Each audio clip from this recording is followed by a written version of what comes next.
is it also a burden sometimes because you have to live up to all these expectations? Well, I appreciate the question.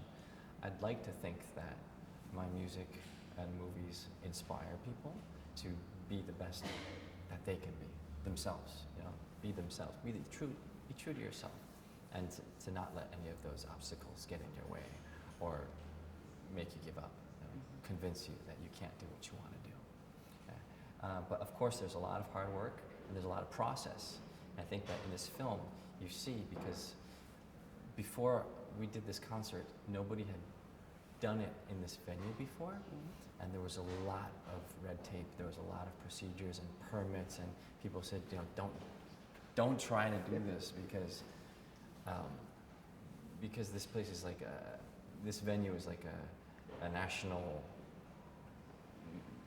monument now to the Olympics, you know, and they're not going to just give it to a pop star or a pop singer, you know, to do his own concert. So we had to do,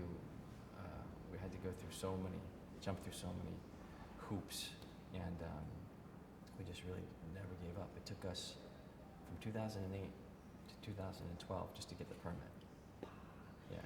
And I saw you staying on stage, and you have this huge arena. Can you go back to that moment and tell me that feeling before the lights went on? It's hard to describe because it's almost unreal. It's like surreal. It's hard to process all that information, all those people, the 90,000 people in the stadium. So it's like, you know, every pixel, I don't know what's the resolution in the human eye, but every pixel is like full of information. And it's very overwhelming, but in the film, I think you can see it. And you can also hear it because we had 90 cameras and we had 64 microphones to record that whole surround sound. So in the theater tomorrow at the premiere, you'll be able to hear people singing along to the songs in front of you, behind you, to the back. And it's like, we really tried to mix it so that we recreated the bird's nest in the surround audio sound space. So you're hearing what people were hearing right there in the audience. Yeah. That's cool. Yeah.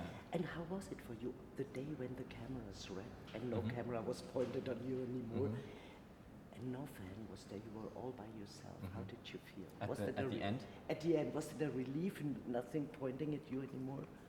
Yeah, of course. Doing concerts, especially in China, you go from city to city, and each city, I think there are over 200 cities in China that have more than 1 million people in them.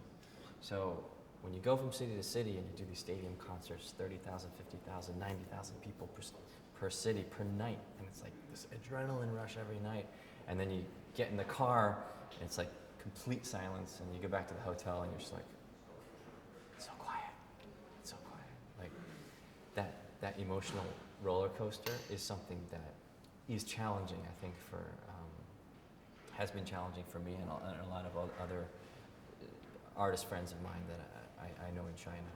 And it's something that takes a lot of getting used to. It's important to have a good support network of family and friends and